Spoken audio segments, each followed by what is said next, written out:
Welcome Pokemon Go trainers, welcome back to the channel. So in this video I am featuring one of my coaching member video who has hit legend for the very first time. In previous season he never hit veteran or even expert. For this season it's the first time he's hitting legend. So this is his IGN Riddler 3. Not only this member but there are other member, actually all of my member hit legend for the very first time for this season, and also one of my member hit leaderboards along with that, and he was on top 300 in the world. So do watch the video till end, and if you haven't subscribed the channel, please subscribe it. So the team consists of Blastoise, Superior and Shadow Fraligator, kind of a ABA team. So first opponent has a Grumpig in the lead. So what we are going to do is we are going to build up back to back Hydro Cannon, and let's see what he's going to do. One Dynamic Punch is not going to knock us out. And here I think Grumpig wins the CMP tie. So Dynamic Punch is going to do decent amount of damage. But luckily Blastoise is very tanky. So 2 Hydro Cannon will be enough to knock them out. And here comes the first, and we go for the second one immediately. They have to shield, otherwise it is going to knock out the Grumpig. Let's see what they do. And they do decide to shield here. So we are getting shield advantage, but unfortunately they reach a move. They're almost about to reach another Dynamic Punch. So we decide to no shield this. And I think Shadow Fraligator has to shield once for farm down. And definitely this is another Dynamic Punch. We are shielding and we're gonna get farm down. And I think opponent doesn't want that, and he dips into low kicks. So we are going to build up to Ice Punch, and we are going to go for Hydro Cannon. It's not Ice Punch, it's Ice Beam. And let's see what happens. Maybe we'll try to catch and Trailblaze. Hopefully we can. So on the second Hydro we do make a catch. So this is Trailblaze. We don't have to shield. X-Scissor is gonna be super effective. They go for the Trailblaze. It does nothing. And we can go for Aerial Ace. Aerial Ace does super effective damage on this bug typing. We have to shield this, otherwise X-Scissor is going to knock us out. It's a boosted one. So we are going to shield, and this Aerial Ace is going to put them in a range where we can farm down hopefully. But the boosted Sucker Punches are going to add up. They are left with minimum health, and I think we can farm them down, and luckily we were able to do that. And if Grumpig returns, we can throw a charge move. Let's see, we have a charge move ready on both the Pokemon. And opponent is waiting for the switch timer. Here comes the Pangoro, and he was trying to catch. We stored a move and then we dip into Fraligator. But later we thought that one Hydro Cannon is not going to be enough, even though it's a glassy Pokemon and we are in a shadow form. So we go for the Hydro Cannon. Hopefully we can farm down. But luckily we reach second Hydro, and this is going to be enough to knock out the Pangoro, and we are going to secure the win. So good game. We won the first match. Let's move towards the next opponent. Let's see what the next opponent has for us. This is after legend sets, but still he used the same team to hit the legend. So next opponent has a Carbink in the lead. So it's kind of a good lead because our Hydro Cannon are super effective, but still at the same time Carbink is very tanky. I think 3 Hydro will be required to knock them out. And we can take one move even though he goes for the Moon Blast. Now we have generated back to back Hydro. So we are going to go for the first one, doing super effective damage but not that much enough damage, and they can reach a move, and this Moon Blast is going to do decent but not is going to knock out, and we are into red health. Now we can generate back to back again, and now this 2 Hydro is definitely going to be enough to knock out the Carbink. Either it will get a shield advantage or we'll get the switch advantage. We are doing one more and going for the Hydro. This Hydro will knock out, and let's see what opponent decide to do here. And they do let it go. So let's see what is going to come. And it's a Claydol. We have two good answers, but we are going to come with our bulky Pokemon, which is Superior. And now we can reach a Frenzy, and he has to shield because it is not debuff. They didn't throw a Rock Tomb. So this Frenzy got blocked, and we have one shield advantage now. We can let this one go. Ice Beam, even though it's an Ice Beam, it is not going to one-shot us. They go for the Rock Tomb. Maybe they will dip here, or maybe they will try to catch another Frenzy. And I think they try to catch on a wrong time. So we stored a move, and then we are going to dip into Fraligator. So the question is if we should bait or not, because if they call the bait, then we are in trouble. So I decided to suggest him to go for the Ice Beam immediately. Either it will grab the shield or it will get the knockout. So let's see what happens. And opponent do decide to shield this, and we have one shield left. So I think we are going to decide and shield this move because we win the CMP tie against the Claydol as well. Switch timer is getting up. If he catches, then we lose. and unfortunately they reach a charge move, but still it's not the end of the world, and they go for the aerial ace. And now we can come back with our superior, go for the aerial ace, and this aerial ace is super effective, but I think he might survive with few HP, and they do survive here, and they immediately come into Claydol. We cannot throw the charge move immediately, but unfortunately they reach a charge move. I don't think this is a rock tomb, and he goes for the scorching sand for some reason. And now we have a move which is frenzy and aerial ace loaded, so I think we can win this. So this frenzy is going to knock out the Claydol, and we have a aerial ace loaded for the superior, and this aerial ace is going to be enough to knock them out, and we are going to secure the win. A very close game with 1 HP in a dream. We won this. So let's move towards the next opponent. And the next opponent has, we are leading with the Blastoise versus Tinkaton. And we are going to stay here. I don't think 2 Hydro will be enough, but Play Rough is going to do a lot of damage. But Blastoise is very tanky. So we can take 1 Play Rough easily. So they're going to go for Play Rough. More than half of the damage is done. And here he was trying to catch. But now we are going to go for heavy hitting move, which is Skull Bash.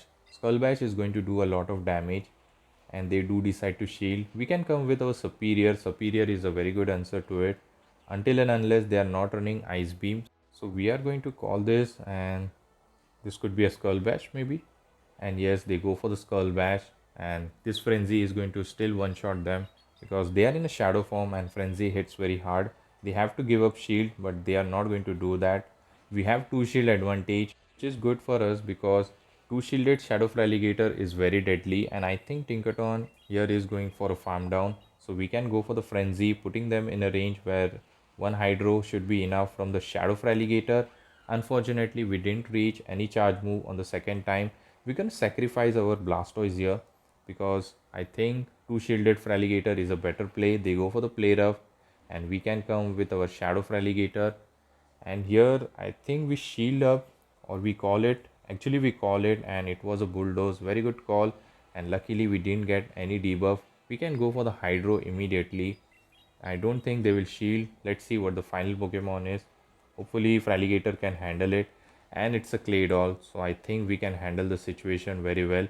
But for that we have to make a charge move on a perfect timing. So we're gonna go for Hydro Cannon, and he has to shield this, and they do decide to shield. And I don't think even they go for a Rock Tomb debuff, but still it is not going to help them because Shadow Alligator hits that hard.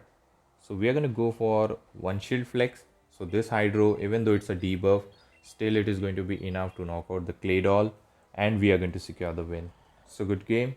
We won this match. Let's move towards the next opponent. Let's see what the next opponent has for us. Leading with the Blastoise against the Furret. So Furret has a Trailblaze. So we can survive 1 Trailblaze. So we are going to stay here. Maybe we'll go for a back-to-back Hydro again. So opponent throws the charge move on the perfect timing. So this Trailblaze is going to do super effective. I don't think they can make to Swift. So we are going to go for back-to-back. And this Hydro, maybe one of the Hydro he will shield just to get this switch advantage, and it is going to put them in a range where 1 Hydro will be enough. If they shield, I think we should dip. So we go for the Hydro. I think Blastoise is going to get fast move down. That is fine. And we can come with our superior. Now Furret has a lot of energy. I think he might reach another Swift on the aerial ace CMP tie. So they go for the first Swift. This is boosted one, and next aerial ace was the CMP tie. Unfortunately, this Swift is going to put us very low. But still, 2 shielded Feraligatr is very deadly. Let's see what happens. So going for the aerial ace, and if he shields, we should immediately dip, and they don't shield. We are going to still immediately dip into our Shadow Feraligatr, and they have a Talonflame at the back. So Talonflame farms up some energy and dips into Azumarill. So we have 2 shield advantage, and even though Hydro is resisted, but from the Shadow Feraligatr it hits very hard. So going for the first Hydro, and number of Shadow Claw damage we are doing, it is going to add up. So we should always stay back to back so that Talonflame, when he comes back, we have some energy loaded. Otherwise, if we are dry, then we are going to struggle because that way Talon will be ahead on energy. He goes for the Play Rough. Luckily, he didn't bait, and now I think this Hydro should be enough to knock them out. Let's see what happens. And yes, it is enough. And we have 1 shield left. And here we were trying to catch a move, but unfortunately he farms us down, and I don't think we can win this, so we should top left. So moving towards the next opponent, and the next opponent has Annihilate in the lead, so we are going to stay here because we can survive those charge move even though they go for the close combat, and they have to shield a Hydro. Hydro hits very hard and they are in a shadow form, so high chance they're going to shield it, and if we get both the shield then it will be very good for us. But the Rage Fist is going to add up, so let's see what happens. He might go for the Rage Fist boost. They go for the Rage Fist, but still we are going to reach another Hydro with a few HP left, and this Hydro is going to grab the final shield, and later we should come with our Superior instead of Shadow Alligator, because Annihilate is boosted and it is very healthy. He can reach a charge move. Here Superior is not safe, but still we throw a charge move and they caught it on Corviknight. It's very bad. This Aerial is going to do nothing, but we have two shielded Feraligatr. We're gonna trust two shielded Feraligatr here. So we are gonna farm up and he's going to throw a move. This could be a Sky Attack or maybe Iron Head bait, but we are going to shield and they go for the payback, which is good. Now we are going to generate back to back Hydro. I think this Hydro is not going to be enough. Later we can farm them down. Hopefully we can do that. And look at the damage, and they left with 1 HP, one more Shadow Claw. Definitely Annihilate is not going to return. And let's see what the final Pokemon is. And the final Pokemon is Carbink. So we're going to generate back to back Hydro. I think 2 Hydro should be enough to knock out the Carbink. So going for the first one, and meanwhile we can build one more because Carbink is very slow on charge move, so we have another Hydro loaded for the Annihilate, and I know CMP tie is win by the Feraligatr even though we lose it because we have a shield left. So this Hydro is going to be enough to knock out the Annihilate and we are going to secure the win. So good game, we won this match. Let's move towards the next opponent. Let's see what the next opponent has for us. Blastoise versus Ferret again. So definitely he has a Trailblaze. Still it is not going to one shot us. So we're going to go for first Hydro. So this Hydro is going to put them below half health, where one more Hydro will be enough. But this opponent shielded the first move and he's going to go for Trailblaze number 1 and boost their attack. So now I don't think he has to go for the Trailblaze. Even though they go for the Swift, it is still going to be enough. And this Hydro is going to get them half health. Let's see. And I think it was CMP tie or not. Actually it was not, and we immediately dip into Superior this time. We can take one Swift. Let's see what happens. They go for the Swift. They might dip here or might try to catch. We go for the Aerial Ace, and unfortunately again they catch it on the Wigglytuff. That's very unfortunate. But still we can reach one more Frenzy. And if this Wigglytuff shields, then we are in trouble because Shadow Claw from the Shadow Feraligatr is resisted because of the normal typing. So let's hope they don't shield. And luckily they didn't shield the move and they reach a charge move, but that's okay. Wigglytuff can be handled now because they are on 1 HP. They go for the Swift, knocking out, and we can come with Shadow Feraligatr and farm them down. Let's see what is going to come up. And they come with Ferret. We are trying to catch, I believe, and this could be a Trailblaze. We are not going to risk it. We are going to shield this move, and luckily they went for the Trailblaze, no bait, so we can farm down.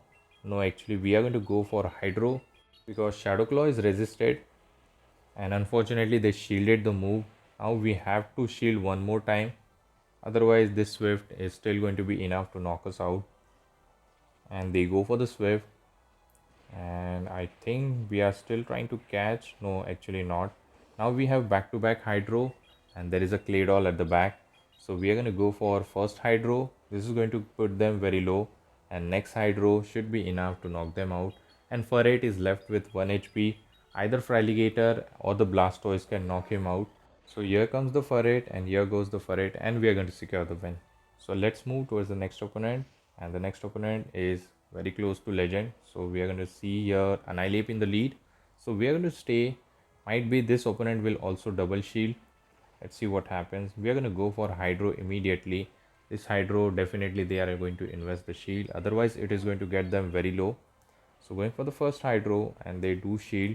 Fast move are doing nothing. So he goes for the charge move. This could be definitely a Rage Fist. We can survive it. And definitely we are going to reach another Hydro. So going for it, and this is going to grab the final shield. Let's see what happens. So going for the Hydro, and they do invest the shield. This time we are not going to throw the aerial ace immediately. We have to be very careful. He might try to catch here. This could be an ice punch, so we decide to shield here. And it was a rage phase, that's fine. So we're gonna build up to frenzy and go for the aerial ace. This aerial ace should be enough to knock them out, and let's see what is going to come up. Maybe flyer? No, actually it's a Toxapex. So I think we should stay here and do more damage with the frenzy plant because hydro cannon is resisted. So I think we can reach 2 frenzy, but still we have to be very careful for the sludge on the Fraligator, and luckily we do reach a frenzy plant. Now this frenzy is going to put them in a range where I think hydro should be enough. So we go for it, and now we are going to immediately come to Shadow Fraligator. This could be a sludge wave, so we are not going to risk it. We are going to shield this move, and this sludge wave got blocked. We called it correctly, and he's going to come with carbine. So I think here we can win this easily. All we have to do is generate 3 hydro cannon. We go for the first hydro. Now we have to generate back to back. Actually we go for the second hydro. We can farm down the Toxapex as well, but as this trainer is very close to legend, so we decide to top left and give him free win, and he's going to secure the win. Sometimes we have to give free win when there are trainer very close to legend. So this was his Libre set. So he finally got his first Libre Pikachu by hitting legend. So if you wish to hit legend and get this Libre Pikachu, you can approach me for the coaching. Not this season, maybe next season, and for the upcoming season. You can reach out to me on social media. The links are available in the bio. Do check out, and thank you for watching this video till end. If you liked it, please don't forget to leave a like, comment, and also subscribe to my channel. I'll catch you all in the next video. Till the time, take care.